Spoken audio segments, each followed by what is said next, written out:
आइए तो आज हम डिस्कस करते हैं एक बहुत ही सिंपल टॉपिक से जो क्लास 11 केमिस्ट्री की first chapter basic concept of chemistry से लिया गया है, जिसका नाम आपकी स्क्रीन पर है, जिसको हम बोलते हैं रिलेटिव एटॉमिक मास, RAM, रैम। तो रिलेटिव एटॉमिक मास का ये सिंपल सा वीडियो, ये साधारण सा वीडियो आपके सामने हम देने जा रहे हैं। इसका कारण ये है कि ये और सारी आगे के जितने भी बड़े बड़े कॉन्सेप्ट हैं उनका बेसिक ये यहाँ से तैयार होता है। और हमने महसूस किया है कि कुछ बच्चों को इस बारे में ढेर सारी कन्फ्यूजन्स हैं, तो वो कन्फ्यूजन्स को सभी बच्चे दूर करें। इसको जीरो लेवल से हमने तैयार किया है और जीरो से आपको सेटिस्फैक्ट्री लेवल तक इस वीडियो में मटेरियल्स मिलेंगे, जिसमें आप ये समझेंगे कि रिलेटिव एटॉमिक मास क्या है, इसका यूनिट क्या है, रिलेटिव एटॉमिक मास यूनिट होता क्या है, मॉलिक्यूलर मास क्या है, मोलर मास क्या है। इन सबों के बारे में जितने भी सवाल आपके मन में उठते होंगे सभी का आंसर इसमें मिलेगा। तो अगर आपने इस चैनल को सब्सक्राइब नहीं किया है तो TNT केमिस्ट्री वर्ल्ड को जल्दी ही सब्सक्राइब कीजिए, इस चैनल को ज्वाइन करें और इस तरह के मटेरियल पूरे नोट्स के साथ आप देखते रहें। तो आप बैठ जाओ कॉपी कलम लेके हमारे साथ और आइए देखते हैं रिलेटिव एटॉमिक मास और ढेर सारे और मटेरियल्स, जिसमें आपको तरह तरह के न्यूमेरिकल्स भी मिलेंगे जो आपके बोर्ड्स के लिए और अदर एग्जामिनेशंस को के बेसिक्स को मजबूत करने के लिए बहुत ही इंपॉर्टेंट होंगे। तो चलिए आज शुरू करते हैं relative atomic mass. Relative atomic मास एक्चुअली होता क्या है? रिलेटिव एटॉमिक मास ये होता क्या है और ये पढ़ने की जरूरत क्यों पड़ी? बच्चों, इस बात को ऐसे समझो कि सपोज करें कि आप बोर्ड्स के पहले होने वाले प्री बोर्ड्स एग्जाम में आपने 98% मार्क्स लाए, लेकिन क्या ये 98% मार्क्स दुनिया मानेगी? कभी नहीं मानेगी। मैं जानता हूं कि आप 98% के लायक हो, लेकिन चूंकि उसका कोई सर्टिफिकेट नहीं है इसलिए वो आपके लिए वैलिड नहीं है। यही कारण रहा, इसी तरह का कुछ कारण रहा जिससे हमें रिलेटिव एटॉमिक मास पढ़ना पड़ा। ठीक है, तो रिलेटिव एटॉमिक मास एक्चुअली जब हम किसी एटम को वेट करते हैं, रिलेटिव एटॉमिक मास आया ही क्यों? ये एक्चुअली आया वैसे छोटे पार्टिकल को वेट करने के लिए जिन्हें हम साधारण बैलेंस पर वेट नहीं कर सकते हैं। तो वेट करने के लिए सबसे पहले जरूरत पड़ती है हमें एक स्टैंडर्ड का। स्टैंडर्ड मीन्स आप घरेलू भाषा में बोल सकते हो एक मानक का, एक बाट का। और उस बाट के लिए हमने लिया कार्बन 12 आइसोटोप के 1/12 मास ऑफ वन एटम को, माने कार्बन 12 आइसोटोप इसके लिए हमने सेलेक्ट किया। इसके पहले मैं ये बता दूं कि पहले ऑक्सीजन और हाइड्रोजन को स्टैंडर्ड के लिए लिया गया था, लेकिन उसमें कुछ त्रुटियां होने के कारण हम अभी प्रेजेंट सिस्टम में कार्बन 12 को बाट के रूप में तैयार किए हैं। ठीक है, थोड़ा सा इसको देख लिया जाए। हमने थोड़ा सा इस पर डिस्कशन कर लिया जाए। रिलेटिव एटॉमिक मास होता क्या है? रिलेटिव एटॉमिक मास, जिसको हम RAM कहते हैं। ठीक है, रिलेटिव एटॉमिक मास होता है mass of one atom of an element. ध्यान से हमारे साथ आप लिखते चलो, ध्यान से लिखते चलें, बहुत सिंपल टॉपिक है। Mass of an element divided by 1/12 mass of one atom of carbon 12 isotope. ठीक है, तो आगे बढ़ने से पहले थोड़ा हम ये देख लें कि कार्बन 12 आइसोटोप क्या होता है। बहुत सिंपल सी चीज है, ये आप भी पढ़े होंगे, लेकिन मैं चाहता हूं कि थोड़ा सा आपको डिटेल में मेमोराइज करा दूं। देखिए, ये है कार्बन एलिमेंट। इस कार्बन एलिमेंट के 3 आइसोटोप्स होते हैं। कार्बन एलिमेंट के 3 आइसोटोप्स होते हैं। आप जानते हो आइसोटोप्स क्या है? आइसोटोप्स एक ही एलिमेंट के 3 डिफरेंट एटम्स हैं, जिनमें चूंकि एक ही एलिमेंट है इसलिए उनका एटॉमिक नंबर सेम होता है। इनका एटॉमिक नंबर, ये जितने भी तीनों आइसोटोप्स हैं इनके एटॉमिक नंबर सेम होते हैं, लेकिन मास नंबर डिफरेंट होता है। मास नंबर यहां डिफरेंट होता है। ठीक है, एटॉमिक नंबर सेम होते हैं। ये एक ही एलिमेंट के 3 डिफरेंट एटम्स हैं जिनका एटॉमिक नंबर सेम होता है, लेकिन मास नंबर डिफरेंट होता है। मास नंबर डिफरेंट होने के कारण इनमें नंबर ऑफ न्यूट्रॉन्स डिफरेंट होते हैं।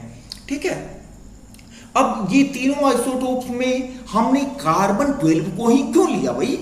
हमने कार्बन 12 को ही क्यों लिया? इसका भी कारण है। इसका कारण ये है, this is carbon 12 having atomic number 6 and mass number 12। Mass number almost equivalent to atomic mass. ठीक है, इसमें देखें कि कार्बन 12 में नंबर ऑफ इलेक्ट्रॉन्स, प्रोटॉन्स और न्यूट्रॉन्स तीनों की संख्या बराबर होती है। तीनों की संख्या बराबर होती है, equal number of electron, protons and neutrons. Second चीज कि it is easily available in pure form. ये प्योर फॉर्म में इजीली अवेलेबल होता है। इसका मेजर एबंडेंस है अप्रोक्स मोर देन 98%। नेचर में 98% जो कार्बन है वो कार्बन 12 के रूप में अवेलेबल है, जबकि इन दोनों का एबंडेंस ऑलमोस्ट 2 to 3% और यहां कार्बन 14 का तो ऑलमोस्ट नेग्लिजिबल है। यही कारण है कि हमने कार्बन 12 को एज ए स्टैंडर्ड लिया है, as a standard for measurement लिया है। स्टैंडर्ड फॉर मेजरमेंट हमने कार्बन 12 को लिया है, जिसका एटॉमिक मास 12 यूनिट और एटॉमिक नंबर 6 होता है। ठीक है, यहां हमने आपको एक एक पार्ट को निकाल के दिखाया है। यहां देखिए एटॉमिक नंबर प्रोटॉन के नंबर और इलेक्ट्रॉन के नंबर के इक्वल होता है फॉर न्यूट्रल एटम्स। तो इनमें नीचे लिखा जाता है एटॉमिक नंबर Z। देखिए यहां पर Z लिखे हैं, तो Z is equal to P और न्यूट्रल एटम के लिए Z is equal to P is equal to E means electron की संख्या भी प्रोटॉन की संख्या के इक्वल होती है फॉर न्यूट्रल एटम्स। ठीक है, इनका मास नंबर होता है C12 का 12, 13 वाला 13 और 14 वाला 14। तो नंबर ऑफ न्यूट्रॉन्स निकालने के लिए बच्चा आप क्या करोगे? आप मास नंबर में से प्रोटॉन की संख्या को माइनस कर दोगे। तो 12 है मास नंबर, इसमें से हमने 6 को माइनस किया, तो 12 माइनस 6 इज इक्वल टू मेरा आया 6। 12 माइनस 6 इज इक्वल टू 6। देखिए यहां पर 6 आया, जबकि इस केस में 7 और इस केस में 8 आएगा। कैसे? यहां हमने 13 में से 6 को माइनस किया, तो 13 माइनस 6 इज इक्वल टू 7। यहां 14 माइनस 6 इज इक्वल टू 8। ठीक है, खैर हम आइसोटोप पर अपना कॉन्सेंट्रेशन नहीं फिक्स करना चाहते हैं, हम केवल ये बताना चाहते हैं कि कार्बन 12 आइसोटोप को ही क्यों लिया गया। तो मैं समझता हूं कि आप लोग को अब कार्बन 12 आइसोटोप के बारे में क्लियर कॉन्सेप्शन हो गया होगा। ठीक है, अब आइए देखते हैं यहां पर। अब रिलेटिव एटॉमिक मास को हमने कैसे एक्सप्रेस किया?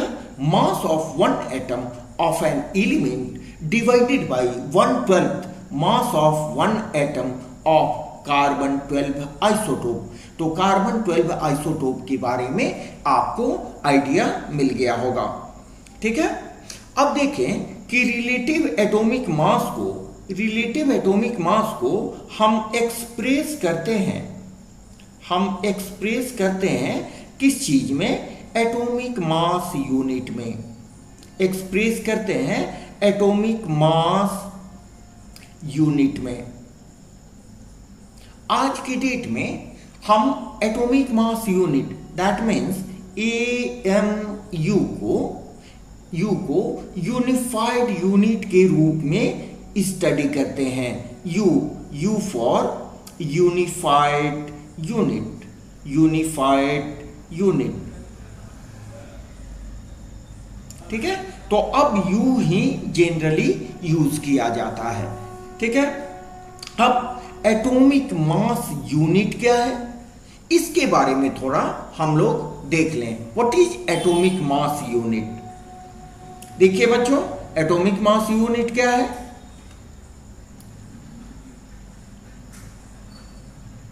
एटॉमिक मास यूनिट, जिसको आप क्या कहोगे?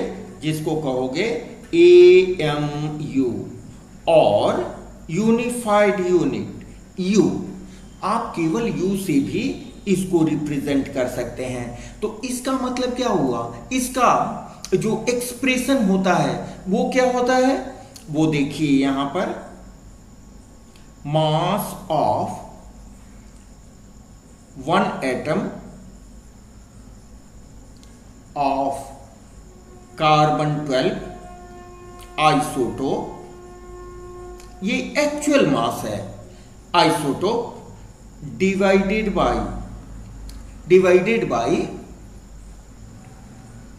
12। कार्बन 12 के, यहां देखें, कार्बन 12 के एक एटम का जो मास होगा उसको जब 12 से डिवाइड करेंगे तो हमें मिलेगा एक एटॉमिक मास यूनिट। आप जानते हो, अभी हमने देखा कि कार्बन 12 के का जो मास होता है वो 12 यूनिट के बराबर होता है। तो 12 और नीचे है 12, दोनों कैंसिल हो जाएगा, तो हमें मिलेगा क्या? हमें मिलेगा 1 एटॉमिक मास यूनिट। ठीक है, 1 एटॉमिक मास यूनिट हमें मिलेगा। तो नीचे हमको मिल गया 1 एटॉमिक मास यूनिट। अब इसके कंपैरिजन में, इसके सापेक्ष किसी भी एटम का जो भार हम निकालते हैं, किसी भी एटम का जो वेट निकालते हैं, that is called relative atomic weight. जैसे ऑक्सीजन का देखें, ऑक्सीजन का mass of oxygen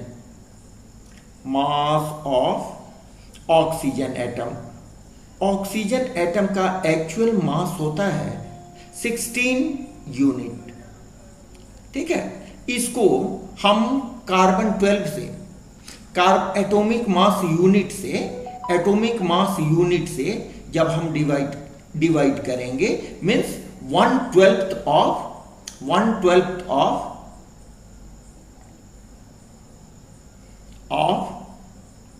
1 atom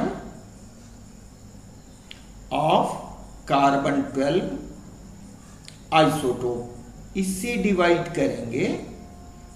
divide करेंगे तो बच्चों बड़ी ध्यान से समझें कि ये 12 और कार्बन का मास होता है 12, कैंसिल हो जाएगा, आपको 1 बचेगा।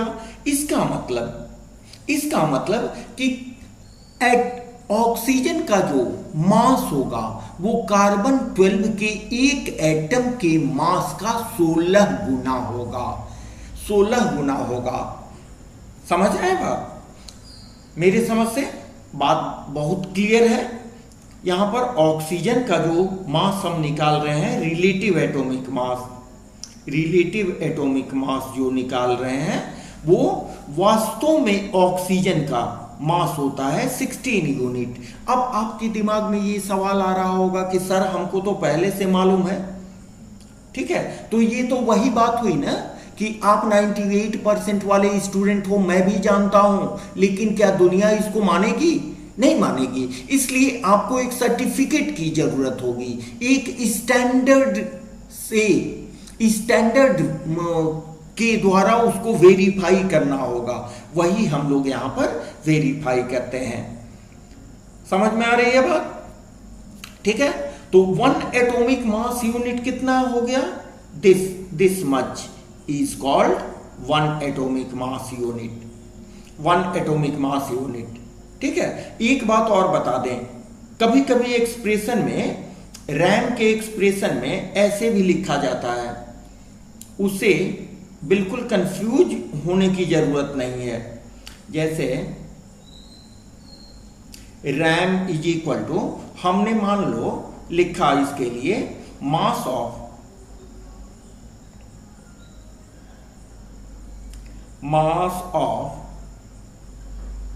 1 एटम ऑफ एलिमेंट। यहां किसी बुक में सब्सटेंस भी दिया है, उससे घबराने वाली बात नहीं है। दोनों एलिमेंट में सब्सटेंस, एलिमेंट, और हमने क्या किया, ये 12 जो है, 12 को ऊपर ले लिया, तो ये हो जाएगा multiplied by 12।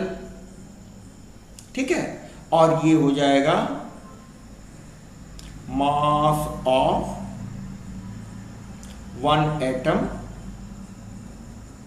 Of carbon 12 isotope. बोलिए, होगा? ठीक है, अब देखिए यहां क्या है, एटॉमिक मास यूनिट।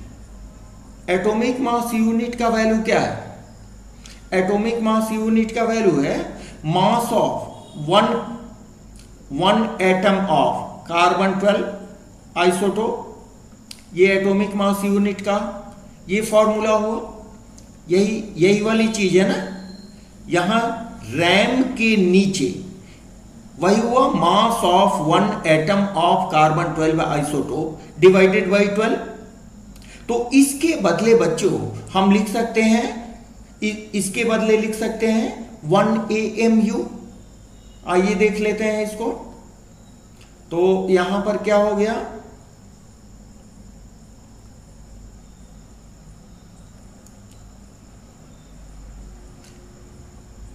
रैम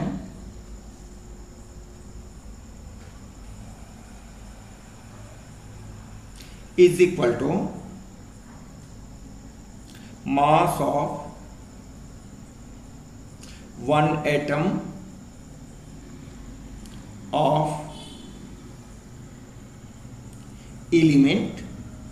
ठीक है, mass of 1 atom of element. और यहां पर हम लिख दें, आप ध्यान दो, ये जो रेड से हमने सर्किल किया है, घेरा है इसको, ये इक्वल कितना के होता है? ये इक्वल होता है 1 एटॉमिक मास यूनिट के। और मास ऑफ 1 एलिमेंट ऑफ एटम, ये हम एक्सप्रेस करते हैं इन एटॉमिक मास यूनिट में। तो ऊपर हमने यहां क्या लिखा? ऊपर हमने लिखा इन एटॉमिक मास यूनिट, और नीचे आपका आ जाएगा 1 एटॉमिक मास यूनिट। ये दोनों बच्चों कैंसिल हो जाएगा। यही कारण है कि RAM has no unit. RAM का कोई यूनिट नहीं होता है। RAM has no unit. समझ रहे हैं? हम इसको एग्जाम्पल के साथ आपको बनाएंगे, न्यूमेरिकल के साथ आगे बढ़ा रहे हैं, ठीक है। अब देखें, इसमें एक छोटा सा एग्जाम्पल हम लोग देख लें। जैसे सपोज करें हमने लिया है फॉर एग्जाम्पल हमने मान लो लिया है ऑक्सीजन एटम को, ऑक्सीजन एटम, ठीक है। तो ऑक्सीजन एटम का रिलेटिव एटॉमिक मास मींस रैम कितना होगा, 16 यूनिट। बट अगर हम एक्चुअल एटॉमिक मास जो ऊपर में लिखा गया है, this is actual atomic mass, ये क्या है, ये एक्चुअल एटॉमिक मास है। अगर एक्चुअल एटॉमिक मास हम लिखें,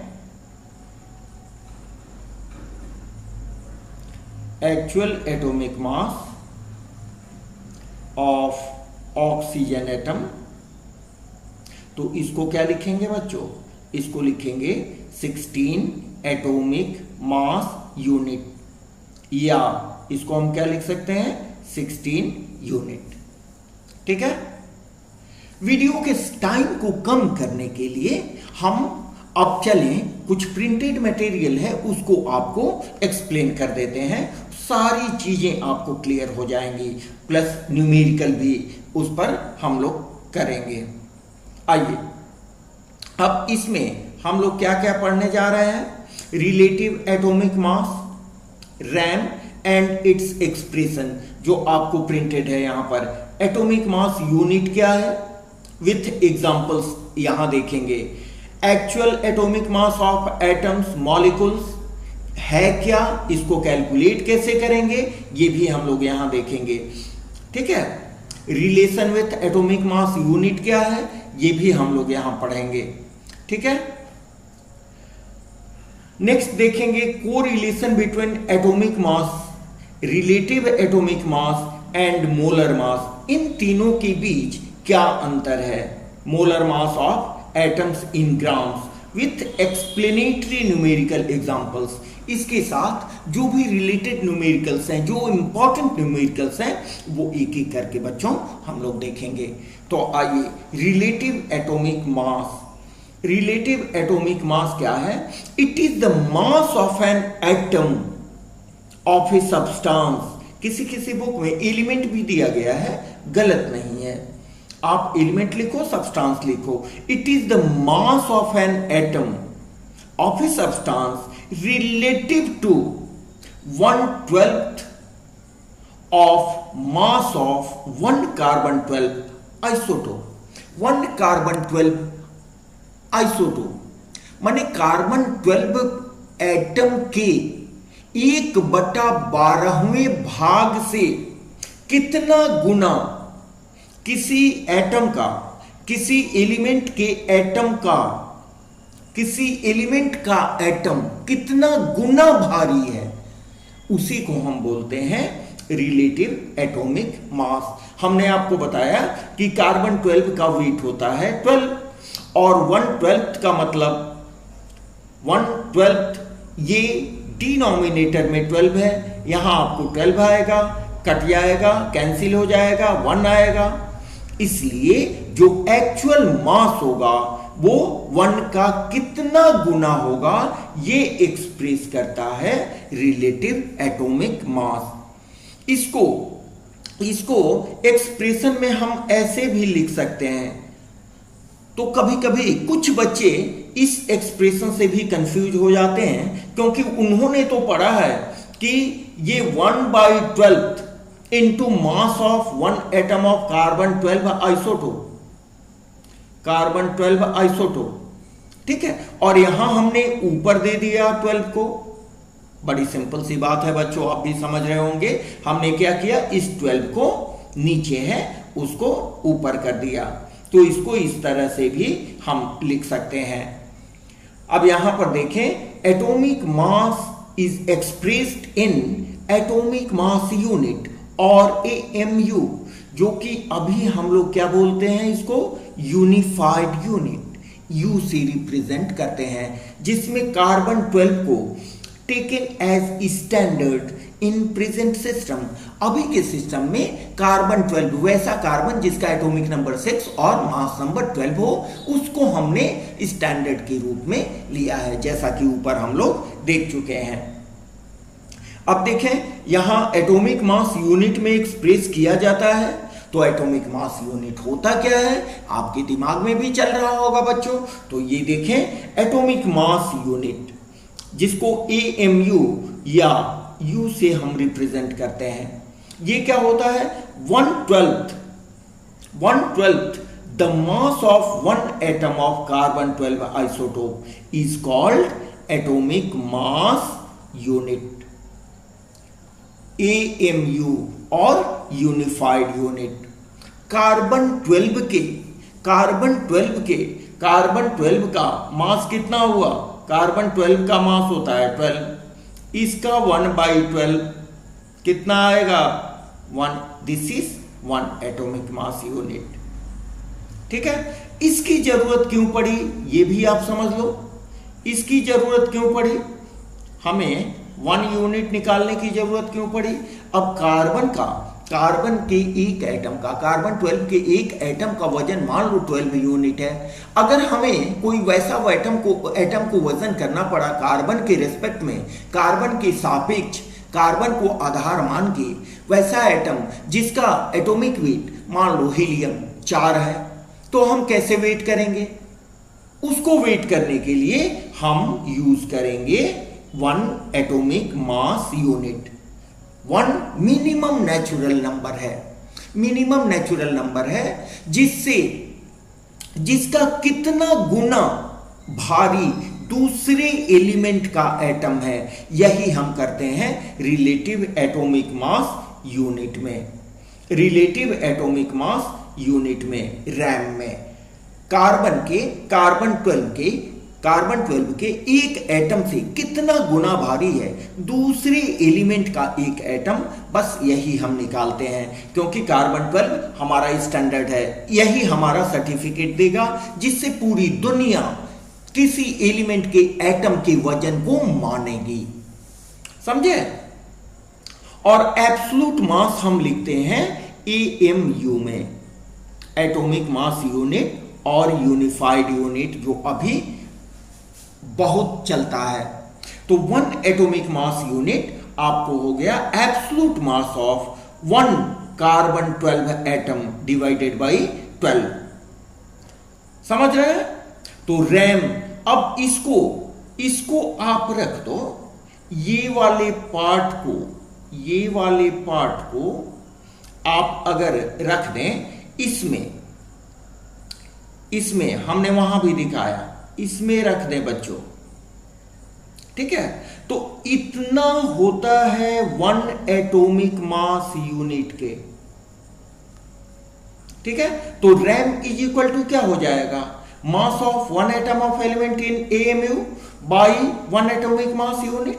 देखिए, absolute mass of 1 atom of an element या सब्सटेंस ऑफ एन एलिमेंट या सब्सटेंस, आप जो इच्छा हो आप लिखें, सब्सटेंस डिवाइडेड बाय 1 AMU। तो ये कैंसिल हो जाएगा, अपने समझ के रखें, यहां कैंसिल करने की जरूरत नहीं है, because you are all sensitive students, ठीक है। तो ये कैंसिल हो जाएगा, जिसके कारण यहां हमने नोट लिखा है कि relative atomic mass unit of an atom has no unit. Relative atomic mass of an atom has no unit. Relative atomic mass जब भी एक्सप्रेस करते हैं उसका कोई यूनिट नहीं होता है। इसको यहां आप देखो, जैसे फॉर एग्जांपल हमने ऑक्सीजन एटम को लिया है, तो ऑक्सीजन एटम के रिलेटिव एटॉमिक मास को जब लिखेंगे, कार्बन के सापेक्ष जब लिखेंगे, तो उसका आंसर होगा केवल 16। यहां बच्चे कंफ्यूज कर जाते हैं, बट इसका जो एक्चुअल मास लिखेंगे, जो एक्सपेरिमेंटली डिटरमाइंड मास है, वो होगा 16 AMU या 16U। That is called unified unit. समझ गए? अब रिलेटिव एटॉमिक मास और एक्चुअल एटॉमिक मास दोनों में आप डिफरेंस समझ रहे हैं। एक्चुअल एटॉमिक मास क्या हुआ? एक्चुअल एटॉमिक मास क्या हुआ? देखिए, this is actual atomic mass.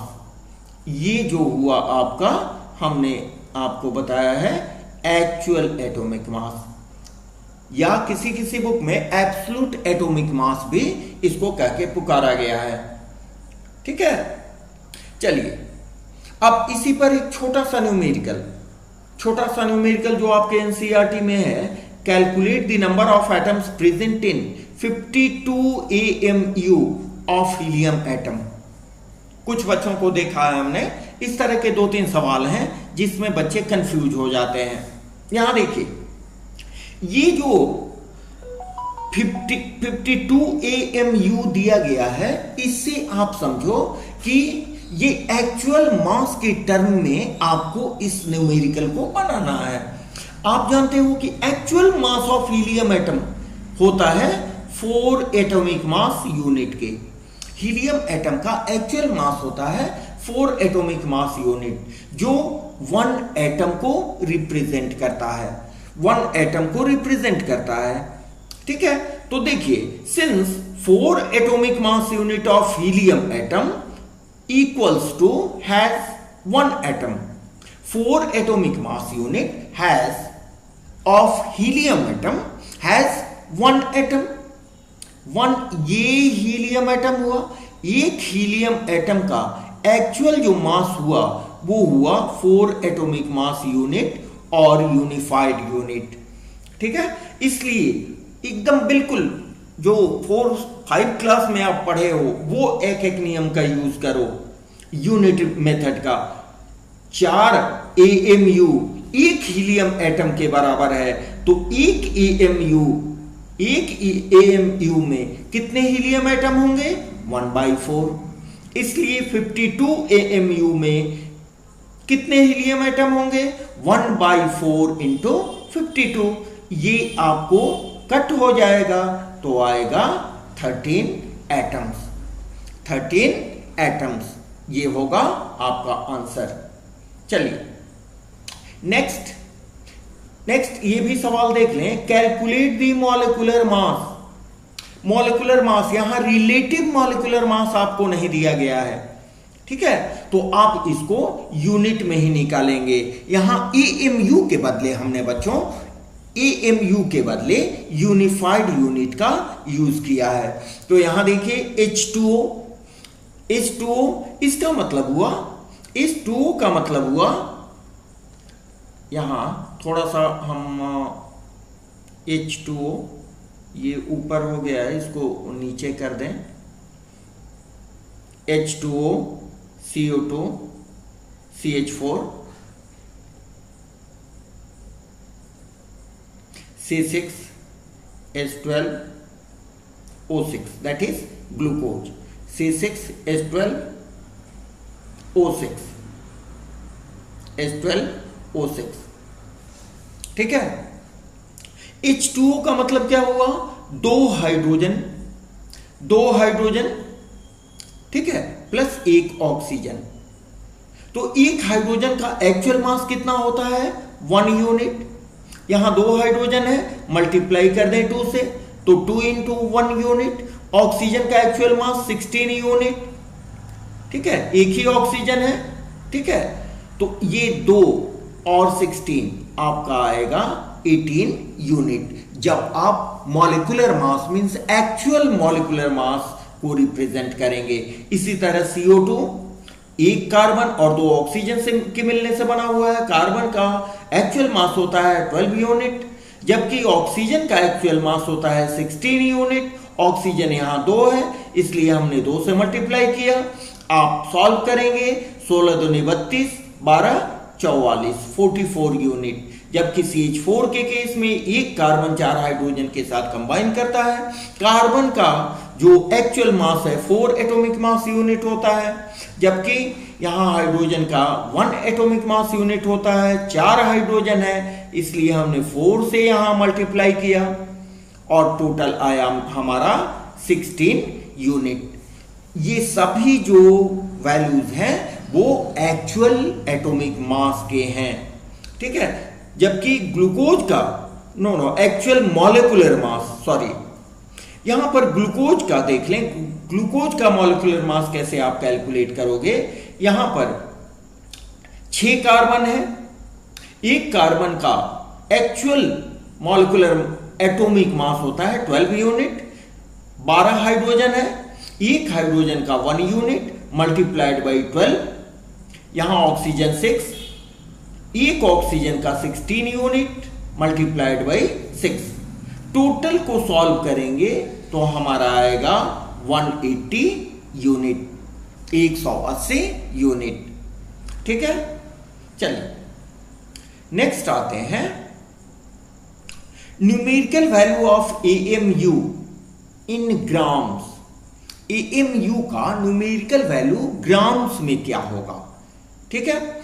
अभी तक हम लोग क्या पढ़े, अभी तक एक्चुअल मास तक सीमित रह गए। उस मास में मास को हम ग्राम में कैसे एक्सप्रेस करेंगे वो देखें। यहां देखें, हम जब एक कार्बन एटम लिखते हैं, तो उसका मतलब क्या होता है, इसका मतलब होता है कि इसमें 6.023 into 10 to the power 23 atoms हैं, जिसको हम एक मोल भी कहते हैं। तो इतना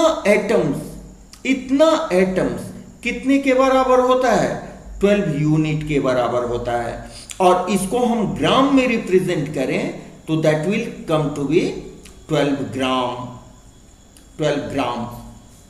समझे, ये बात आप जानते हो, ठीक है। हमारा मूल का जो वीडियो है, अगर कोई दिक्कत हो तो आप देख लो।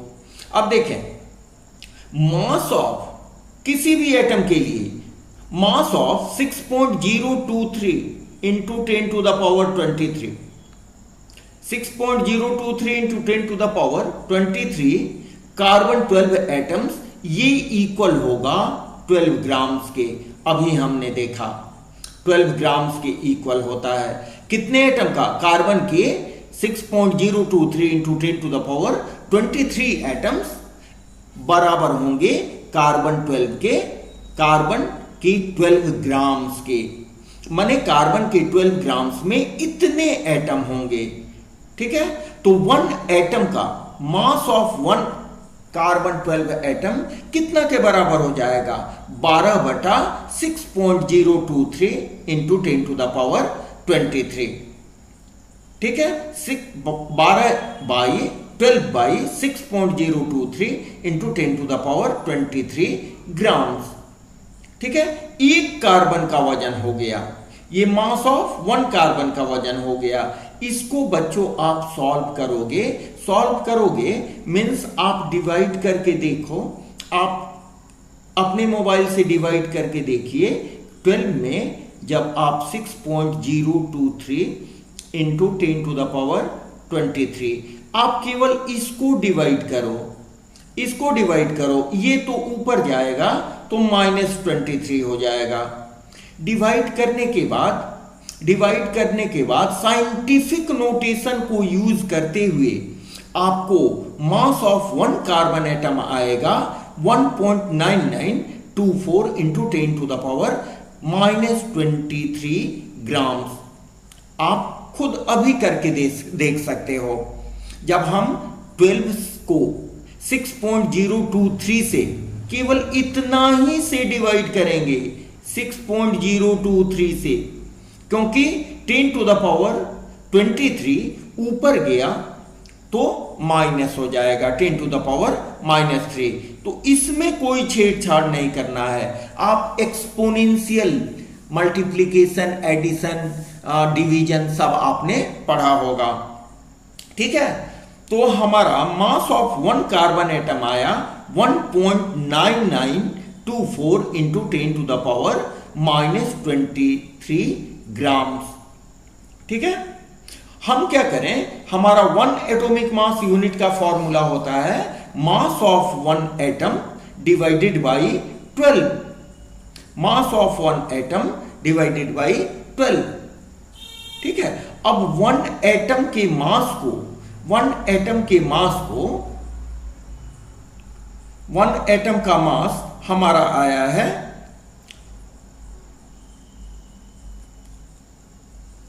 1 एटम का मास